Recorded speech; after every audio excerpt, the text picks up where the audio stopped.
What's going on, guys? Double match reaction, and I'm doing up full kit wanker just to piss off all of those dickheads here that think that man can't celebrate my team winning, yeah, just because man's on the Ollie out bandwagon. So fuck you, man, blood. I wish I had my United scarf as well, but it's at my mum's house, you know, like that. Fam, Manchester United 2, Tottenham 1, and Manchester City 1, Manchester United 2. Fucking gassed, bruv. You see, for you, man, that think just because man don't think Ollie's the right man for the job, that I can't A, enjoy my team winning, you can go fuck yourself. Not every day when United win a game, message me saying XYZ, bruv. Let me enjoy my victory like everyone else. I love seeing my team win more than you, man, which is why I want what's best for my team, and I don't believe that it's that guy. And I'm always striving for perfection because I hold United to the highest esteem, bruv. So I hold all the managers to that esteem as well. If you, man, want to let your standards drop and you, man, just want to go away for the ride on some romantic thing, that's cool, innit? But don't fucking get in my mentions when United win chatting shit, blood. Let me enjoy the victory like everyone else. Understand that, bruv. And yeah, like, it's just fucking beautiful. It's beautiful. I'm so happy. I'm so happy. And the funny thing is, yeah, man want to say, rah, you're flip-flopping when you make certain assessments and whatever, but then when you keep it all the way 100, then man say you're negative, innit? This is the situation I'm in at the moment. We won both of those games. I'll break them down individually, but we didn't play no different to the way we played against Villa, Norwich, whatever. We didn't. But styles make fights, bruv. Just like boxing, and big up AJ for bringing the belts home. Styles make fights, innit? And Ruiz's style was all wrong for AJ's style in the first fight. That's why AJ lost. The reason why AJ won his belts back yesterday is because he lost weight, changed his style, and he fought to a game plan, innit? With Manchester United, we don't have a game plan. We just have one style. And our style works well against the top teams because they have more of the ball and they come out and they try and attack us. They don't respect us. When we come up against teams like newly promoted teams that respect us, we can't beat them. And some idiot tweeted me and was like, oh yeah, but look at our record against the top 6. There's 20 teams in the league, bruv. If we beat all the teams in the top 6 home and away and we don't beat anyone else, we're not finishing in the top half of the table, bro. The same 3 points we got for beating City and Spurs, or 6 points combined, is the same 6 points man would have got for beating Villa and Norwich, bruv. It's the same 6 points. That's it. So I don't want to hear that because under Louis van Gaal, we were top in the head-to-heads for the top 6 as well. And we didn't finish in the top 5. So what the fuck does that mean, bruv? It doesn't mean nothing. I am over the moon. I'm ecstatic. 2 wins in a week, bruv. Ollie's first back-to-back victories since he's got appointed the manager. That's another stat. That's not an agenda, bro. It's a fact. 4 wins in 4 months ain't an agenda. It's a fact. An agenda is when you see evidence, but you're not willing to even acknowledge it because you want to believe something so bad. When man was saying Fred was shit, yeah, and Fred's been our best player for the last 2 months, yeah, that's an agenda. When Fred was our man of the match for Tottenham, a man were coming out in the fan cams and saying, oh, Fred, this, that, and the other, that's an agenda, bro. Me saying Luke Shaw needs to lose weight, yeah, ain't an agenda, bro. Me saying that he wasn't good enough ain't an agenda. Me saying that Rashford up front, yeah, is dead food, bruv, and he's Rash Beck is not an agenda, bro, because the numbers actually prove that. Move Rashford out to the left. Now it's Rashnaldo, blood. Or Rashbinho. Whichever one you want to have. I've coined them both, blood. The Rashford fucking Ballon d'Or agenda is open, fam.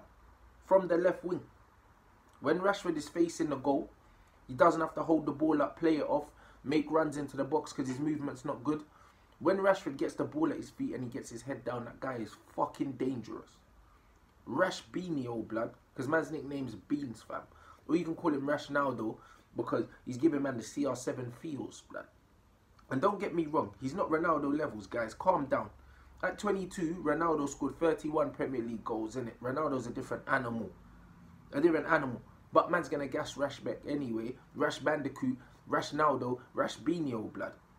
Hopefully, the corner has been turned and there's no more Rash Bandicoot. There's no more Rashbeck. Keep him away from the middle of the pitch. Play him up front and it's Rash Binio vibes. Rash Naldo. Pastor Frederick with the sermon. Angolo Frederick, blood. That's what it is. Running the midfield. This is what I want to see, blood. The two Brazilians, blood. Rash Naldo and Frederick. That's what man want to see. I am gassed. I'm gassing these man because they deserve all the gas. Man said I had an agenda against Victor Lindelof, bro. Last 2 games, Lindelof's been better than Maguire. It's no agenda, fam. But Lindelof had a period where his confidence was low and he was a fucking liability. But now it's cold. The Iceman has returned, bro. Maybe it was too warm for man. And now we're in the minus figures. Lindelof feels at home again. Maybe it's that. But he's been better than Maguire last couple games, bro. No agenda. It's not flip-flopping if you say that a man's not playing well because he's not playing well. Then when he's playing well, you congratulate him. That's not flip-flopping, bruv. That's called being an honest guy, yeah? And actually being objective, bro. Having an agenda is when men are playing well and you're saying they're playing shit, but stats show that they're playing well, which is what a lot of you man were doing with Fred. It's that simple, bruv.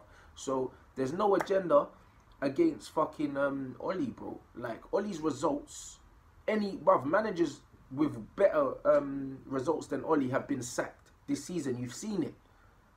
Ollie's win rate was 21% and Emre's was near enough 40 and he got sacked. So man's not trying to hear this agenda. Someone tweeted me saying, in a toxic relationship, there are still good times, bruv. And it's facts. I've been in relationships where I think, right, blood, I've been trying to leave this girl for 2 years, B. But then you have a good moment, you get me, and all of a sudden, for that split second, you're like, yeah, this is why I stayed. But then the next day, you remember why you tried to get out, blood. That's just how it is, guys. That's just how it is. We didn't do nothing different against these two teams, but stylistically, we are built to play these teams. What I'll judge Ollie on is how we do against the smaller teams that we're supposed to beat, because he's failing there, guys. And now, Saeed had to sing Ollie's at the wheel. I know that would have killed his Clark, bruv. But that's why you don't make them kind of promises, Saeed, bruv, because you know football's a funny game, bruv. But if we go into the next game and we lose to Everton, then all of a sudden, this doesn't mean anything, these last 2 games. So yeah, that's out the way now. Fuck that. Let's get to the games. Let's get to the games, blood. We beat Tottenham, bruv. My brother was pissed. We did it, blood. You see what I'm saying? Apart from one bit of individual skill from Pele Ali, bruv. Man like Pele Ali, bruv. Tottenham was shit. I didn't do my match review after the game because we were doing too much work. But Tottenham were terrible. You lot saw in the fan cams how happy I was. Tottenham was so bad. Like, they looked like empty vessels. They looked like how we looked under Mourinho. Void of ideas. Static. Couldn't keep the ball. It was horrible. It's the worst Tottenham team I've seen in, well, since Pochettino came in. It's the worst. We were well worth a victory. That's the first time that we started quickly. And we got the goal when we deserved it. Usually United will start, they're on top. They don't score, then they get punished on the other end. But actually, we scored early doors and it set the tone for the game. I don't think Tottenham deserved the goal, to be honest. It was a brilliant game. Like, the energy in there, it was rocking, man. And I was just jumping up and down. Nearly lost my voice. It was amazing. Like, don't get it twisted. When we're travelling up and down the country going to these games, don't ever think that we don't want Manchester United to win more than anything. There's nothing worse than coming back home after United have lost, after doing that round trip. It's horrible, guys. It's horrible. So when certain men think, yeah, that we enjoy the controversy of us losing and that, bruv, Sir Alex Ferguson managed the club as long as I've been alive. I've only ever known Manchester United dominant. And if they weren't dominant, if they weren't finishing first, they were finishing second. That's all I've ever known. So for anyone to even think that I want these men to lose or I don't want Ollie to do well, you are fucking stupid, blood. I don't enjoy this pain. I hate it, which is why I want someone that's proven. I don't want someone that's learning on the job. But you have to give credit where credit is due. Like I said, Ollie's not playing Rashford down the middle no more. I have to give man credit for that. The Fred thing, I think he stumbled upon because he clearly didn't like Fred. But with Matic and Pogba out, he had to play Fred there. And Fred has proven that all he needed was time.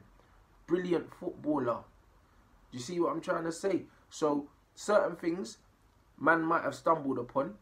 But that one thing, putting Rashford out to the left, Rashford's a revelation right now. The best I've ever seen this guy play. I want to say he's turned the corner, but I'm going to reserve judgment probably for another month before I put my neck on the line, because I know man like to wheel up videos, blood, but I feel like Rashford's aura feels different. It just feels different. Like against Man City, he missed like that chance, yeah, the ball come across to him, great ball from Lingard to Fred, and then Fred's played it across and Rashford's missed it, yeah. That's the difference between Rashford being a top player and Rashford still being what he is now. Them little chances, you have to take those because Mbappe takes those. Do you see what I mean? The difference between Rashford being an immense talent and a top player is when he gets chances like that, you just need to be able to close your eyes and know it's a goal. That's the difference. That's where him and Tony are on now. Him and Tony are on the cusp of being top level players. But they need to add consistency to their game. Tony's lack of consistency comes from injuries. Rashford's lack of consistency comes from this. But mentally, he looks like he's just matured. Like there's something different about him. He's not making the same stupid, bad decisions that he was making 3 or 4 months ago. He's not doing that now. So I'm optimistic that he's seen the light and he's up the levels. But I am not going to say that that's definitely the case yet. Because with young players, they play in patches, bruv. Like Lingard had a 6-month period where man were calling him Lingardinho and that, bruv. And then... you know, so we need consistency, guys. We need consistency from the football. I want to see how we do against the smaller teams before I even entertain any Ollie talk. Because 4 wins in 4 months, all of a sudden, man are forgetting that. And no back-to-back wins, yeah. Man are forgetting that because we won 2 games in a week, bro. Football's very much like that. A lot of fans just change their opinions based game to game. You can't do that. You don't change your opinions game to game, bruv. That don't make no sense. You have to gather evidence and formulate an opinion. You don't just be like, oh yeah, this week we're good, next week we're shit, blood. When I was saying that Manchester United had the players to challenge for top 4, man laughed at me. Man are wheeling up old tweets. But you're seeing we can beat all the top teams. So why are this team not better than Leicester?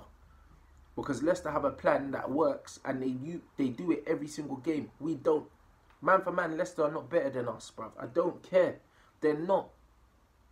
When I said that, man wanted to laugh, blood. Who's laughing now? Man for man, yeah? We're better than Arsenal, blood. We are. But again, can't do it every week, blood. So, as much as man want to blame the players, we need to find a way of playing that suits the players we have and that also is effective against teams that are afraid to come out to us. Because Daniel James, Rashford and Martial, yeah, their pace is a massive problem on the counter-attack for teams that actually try and play us. But pace is null and void against teams that sit back and don't give you grassing. You need creativity. You need to be able to move the ball and play little triangles. Barcelona scored a goal yesterday. Luis Suarez, the back heel goal, bruv. That team was camped on the edge of the box and Barca carved them open. You need that kind of intricate play and creativity, yeah, to break down stubborn defences. And it wasn't one man that caused that goal. That was a team goal because Barcelona as a team play with a way of creating holes and breaking lines. Manchester United do not do that. That comes from coaching week in, week out. I can't really see a style of play to Manchester United other than we just let the other team have the ball and we use our pace and we're very direct. You can play like that if you're a relegation team because most teams will come out at you and try and beat you. But when you're meant to be one of the big guns, you need to be authoritative with the ball, and we can't do that right now. We cannot do that. That is our biggest problem. So, the problems are still the same. The style of football didn't change, but the results changed. But I am over the fucking moon, guys. Over the moon. My man of the match for the Tottenham game was definitely, it was Fred. And Marcus Rashford was brilliant too. Like in the match review, I gave them both 9s. If Rashford scored the goal at the end, I would have given him a 10. I think in terms of dominating the whole game, Fred was the man of the match. In terms of affecting the game with his contribution, obviously Rashford, innit? Because that's what you got to look at.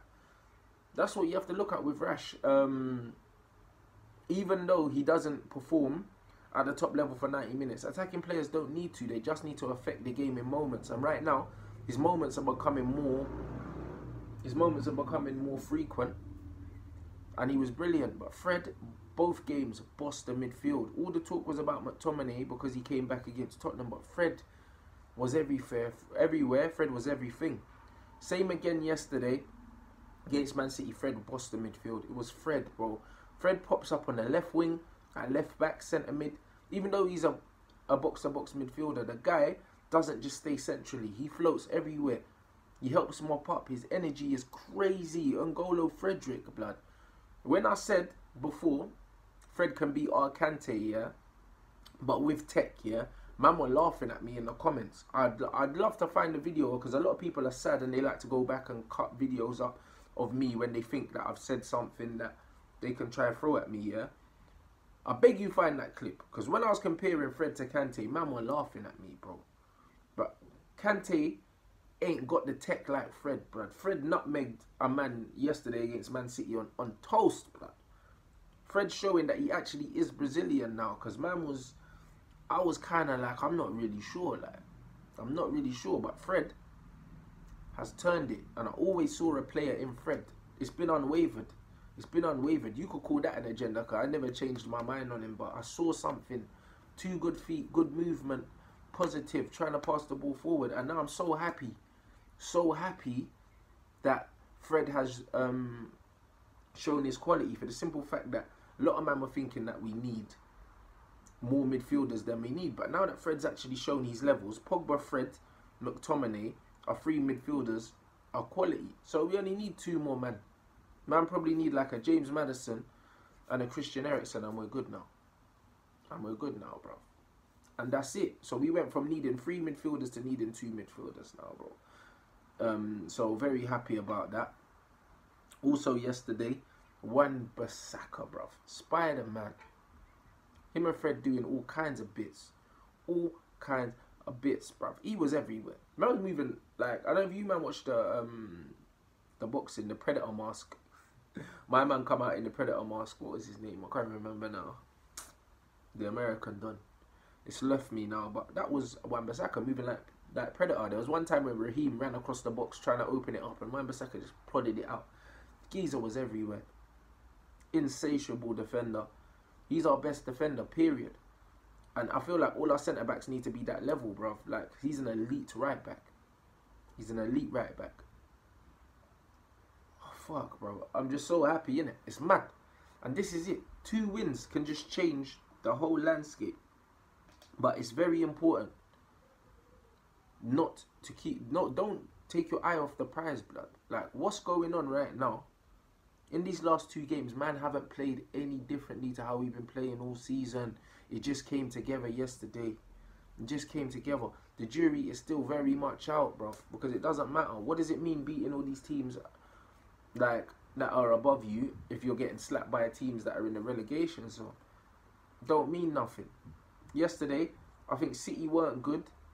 They weren't good, but at the same time, City haven't been good for a while, bro. But still, there would have been a time where United would have just got rolled over by these Donnies. Would have got rolled over. When Oli made the change, he brought on Pereira again, and he done it against Tottenham. I don't know why he does that. Like, certain people were saying, oh, tactical masterclass, Oli's out-tacticked Mourinho and Pep Guardiola, but it wasn't tactics, bro. That's just how we play. Tactics is in-game management. Man brought on Luke Shaw, yeah, in the Tottenham game, and brought on Pereira, and that could have cost us, bruv. And then he brought on Andreas Pereira, took off Martial again. I don't know why Martial's always the scapegoat, yeah. Never had no one to hold the ball. And City were all over us, and probably if there was another 10 minutes, we probably concede again, bro. there was a header that Otamendi had that that he missed. On another day, he scores that. All of a sudden, we're drawing or losing the game, bruv. And VAR, 2 handballs, yeah, that, like, I'm going to be honest, yeah, I don't think they were handballs because I'm a Man United supporter. But if City done it, like, especially the Fred one, if City done it, I would have felt hard done by it. I would have felt very hard done by it. So I think we did ride our luck as well yesterday. We did. So it was a combination of we could have been 4-0 up against Tottenham in the first half. Same with Man City. But then also, like, we rode our luck at times in both games. Like, you always have to have a balanced view on football. It can't just be like, yo, we beat them, so we're better than them, we're the best team in the league. Like, no. Like, you have to analyse the whole 90 minutes as a whole. And there were different times in that game where decisions that the gaffer made could have cost us the football match, bruv. That Pereira, bringing him on, and then he got booked after, like, what, like a minute or something for kicking Sterling, bruv. He's an idiot. How is he still getting game time, bruv? I don't want him nowhere near this team, bruv. He shouldn't be playing. And that's what I mean. It wasn't tactics that beat City and Tottenham. It was the fact that these men are clearly playing for Ollie. There's no two ways about it. We outran Tottenham, out-hustled them. They looked like they just weren't up for it.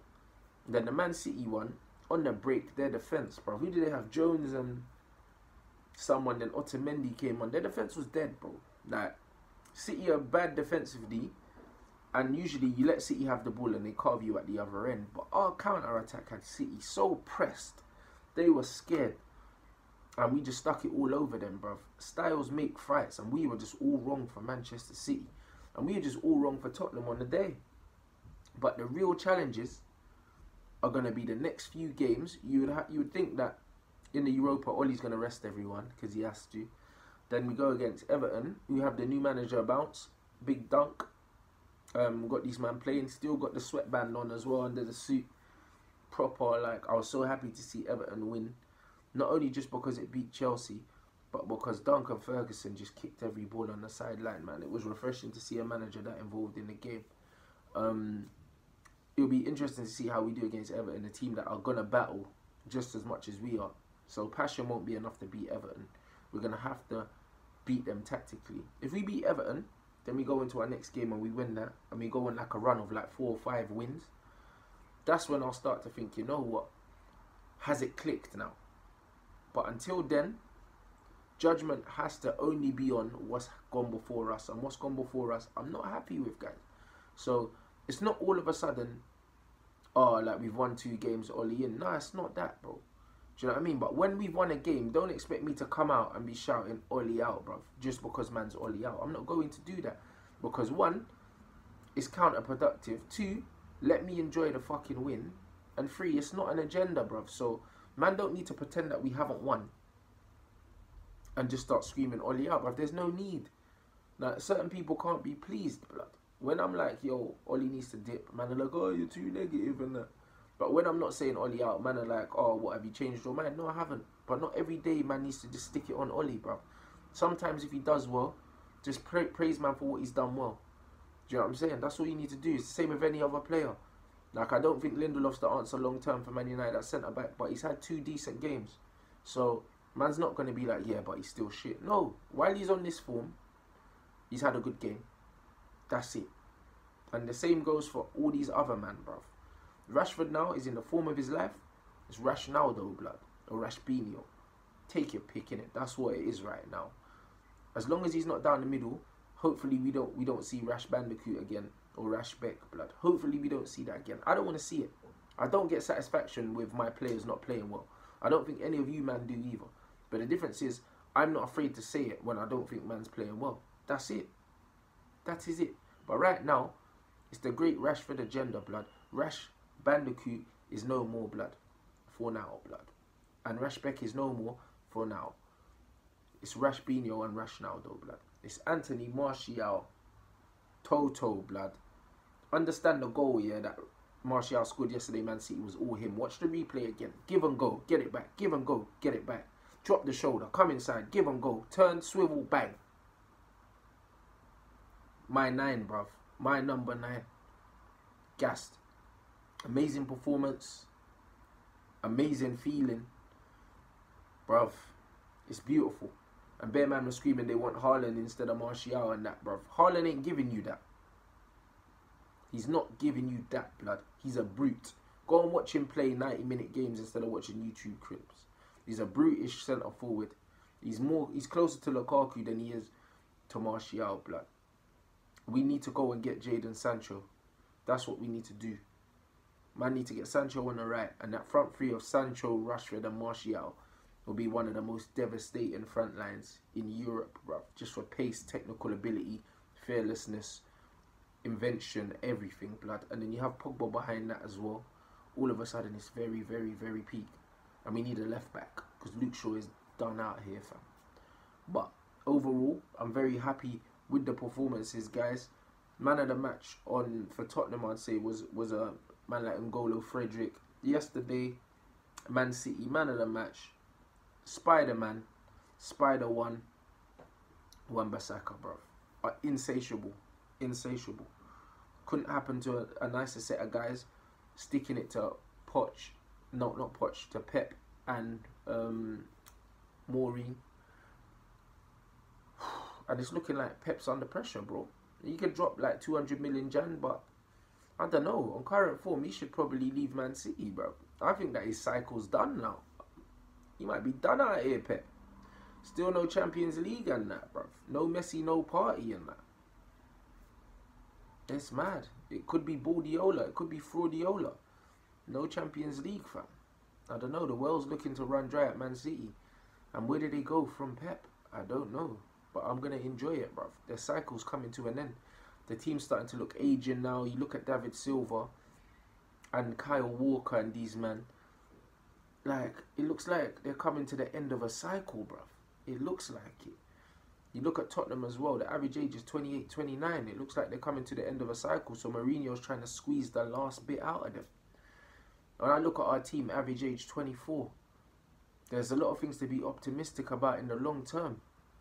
I think that we could be coming back soon, in 2 or 3 years. But I want the right person to oversee that. I don't think it's Ollie. But I'll finish and I'll say this. We have a lot of debates in our group chat. And what my guy has said to me, which I don't fully agree with, but there's certain things I take from it. The culture at the club now. The culture that Ollie's brought back because he understands the club. Like, he's got these men happy they're playing for him, that's fine. I don't really care how happy players are. Ultimately, if the manager's got a philosophy and it's working, because if you're not happy with it, we just sell you and we move on. But the young players seem to be happy they're playing for the manager. You can't dispute that. The work rate is there, the effort is there. You can't dispute that. That should be there anyway. He's saying players are playing for the badge. That's great. That's all well and nice. I'm not a romantic like that. I don't think Man City players play for the badge. They just play the way they've been coached and they play for the manager. And usually that's enough. Like, out of the men that Klopp brought in, most of them weren't Liverpool fans growing up. People will say they're playing for the badge. They're not playing for the badge. They're playing for the manager. They're playing to the system that they've been coached to play in. So the whole playing for the badge thing, I think is what romantic people use to try and, like, justify whether they like a player or not. I don't think Norwich players are playing for the badge, blood. The badge don't hold the same weight as Man United. Norwich players are playing for the manager, and they're playing because it's their job to play, and they love their job, and they love the club, but they're not playing for the badge. Do you know what I'm saying? So I feel like that saying gets thrown around too much. Those are the things that Ollie's brought in. He's brought that in. He's brought a harmony in the dressing room, and there wasn't one. He's brought that in. Those are the things that man can say he's definitely brought. Do I think that tactically he's good enough to take us to the top? No, I don't. Do I think that, what else was I going to say? Man, it was on the right at the end of my tongue. I don't think he's tactically the guy. No. I also think that he's learning on the job. I don't think that long term we can afford to have a man that's learning on the job. Recruitment wise, you can look at it two ways. How much did Davinson Sanchez, Jan Vertonghen and Toby Alderweireld combined didn't cost what Harry Maguire cost? I don't know the exact prices, but I know that Sanchez costs 20 million max. I know that Toby cost about, if he cost 40, then he cost 40. I don't even think he did. Vertonghen was peanuts. So Was Harry Maguire a great signing for the money? It wasn't a great signing. He's a good player, but we definitely played over the odds because he was English. The so-called scouting network that we do have, I just think Wan-Bissaka and Harry Maguire are two very obvious signings. If you only watch Match of the Day, you could make them signings off that because they're English. We get enough coverage of these players. They're very obvious signings, and ultimately we spent 150 million on 3 players, and they have been good players, but we definitely could have got better for the money that we spent. Not Wan-Bissaka, not Daniel James. I'm speaking specifically Harry Maguire. For 80 million, he's a good player, but for 80 million, you could get 3 players for that if you're a shrewd manager, you know the market, and you've got a good network in it. So for the 80 M's, I don't think it was an amazing window overall. I don't think it was. So, but again, that's down to my opinion. That is just whatever you like, innit? So there's loads of things that I could critique Oli for, but in terms of steadying the ship, getting rid of certain players, yeah, even whether they wanted to go or not, we know Lukaku, Sanchez, these men wanted to go. However, the fact that Oli's coming and he's like, cool, like this is the culture that we want to have at the club. That's one thing we can't deny that he's changed. He's changed the culture. Everyone that's at the club, apart from Matic, seems like they want to be there, innit? And he's phased Matic out anyway. So it's cool. Matic can fuck right off. So that's what you have to give Oli credit for. So there's no way that Oli's leaving this club in a worse state than he found it, which is a compliment in itself, because Maureen left the club in a worse state than he found it. David Moyes left us with Fellaini. So that, I'd say that's a worse state. I wouldn't say LVG left it in a worse state, because he brought through Lingard, Rashford, and bought Anthony Martial. So I think that post-Ferguson, LVG was the only manager that left the team in a better situation than he found it in. So it's one of them ones where when Oli ultimately does go, because he will, that Oli's not going to be the manager for the next 5 years. It's impossible. That he's got no identity, no style of play, whatever. But one thing he has done well is he's managed the dressing room, he's managed the personalities, he's managed the culture at the club, and that's one thing that he deserves credit for. So when man see, yo, you got some Oli agenda, I have no Oli agenda. Like, his in-game management is poor. Like, he could have cost us against Tottenham with his substitutions. Like, we were nervous at the end. And also, the last game against Manchester City, again, 72% possession Man City had in the second half. Oli taking off the striker and bringing on Pereira. Then we were sitting back and getting peppered, and we could have drawn or lost that game as well. That's what ultimately I judge him on, what he does on the pitch and what he does on the training ground. But in terms of in the dressing room, I have no doubts that Oli's created a harmony, he's created an identity and all of that. And if you're one of them passionista football fans that only care about the passion, the badge and all of that, then yeah, that's enough for you. For me, I care about results, I care about style of play, I care about, and yeah, results and style of play, I care about watching my team play good football. I'm a football fan first and foremost. I watch all teams. I love it. I love football, and I like to see it played a certain way. And the football that Manchester United play against the smaller teams, which is most of our games, is not good enough. And that comes from the training ground. I don't believe that Oli's getting the best out of the players that he's got on a consistent basis. I said the same about Mourinho. If I've got that energy for Mourinho, who's won everything, I have to have that energy for Oli. I can't judge Mourinho up here, but then judge Oli down here because he's a United legend and he's new, give him time. No. When you're the biggest club in the world, you need to have the best managers. It's that simple. And I use the AJ analogy, bro. If you're the best boxer, heavyweight champion in the world, you can't be having some little fucking easy gym Donny to train you for your biggest fight of your life. You can't have that in it. So that's why I feel like we are on Oli. So let me know what you think about those 2 games, guys. Let me know who your man of the matches were, only if they're not the same as mine. I got Fred for the Man City. No, Fred for Tottenham, Wan-Bissaka for Man City. Just let me know, innit, like, what you think of the review as a whole. Any observations I missed? It's Rash Naldo or Rashbinho now. That's what it is. We're on that bandwagon now. It's the Rashbinio bus, blood. Or the Rashnaldo Ballon d'Or 2020 bus, blood. Like Teflon saying, I'm not getting into this Ballon d'Or shit. However, Rashford's in a good bit of form and I'm buzzing for the lad. I'm buzzing for Fred. I'm buzzing for McTominay to be back. Can't wait for Pogba to be back in that hole. Jesse Lingard had a good game yesterday. Again, that's 2 good games that he's had as well. People will sleep on that because there's an agenda against Jay Lings, bruv. No, he's not a world beater, but he does a job in it. And he knows what it means to be a United player. He's got the DNA, blood. So you can't choose when man's got the DNA and when he don't have it, yeah? Because that's what a lot of men are doing, bruv. So, overall, solid 2 performances. The real telltale will be the Everton game. Fuck the Europa League game. Ollie's probably going to rest, man. I don't even think I'll go to that. But I'll be at the Everton game. Very happy with the 2 results. Don't get it twisted. But my opinion hasn't changed on the current state of the club. Let me know below. Make sure you smash that like button, guys.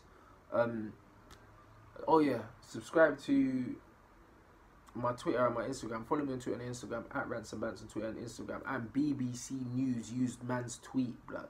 Some of these journalists are fucking pissed. You're not getting rid of me, you pagans, blood. Not Simon Jordan with that dead curtains on his head, bruv. Man looking like Bart Simpson when he goes to church. You know when Bart had the hair down when he goes to church and that, blood. That's what man looks like.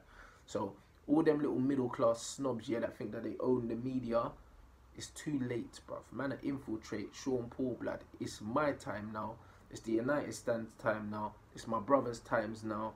My brother was on Sky Sports yesterday as well. We are here to fucking stay. So adapt or perish. We're coming for your jobs. Big up, guys. Always a fucking pleasure. Rants Red Talk here tomorrow. Peace.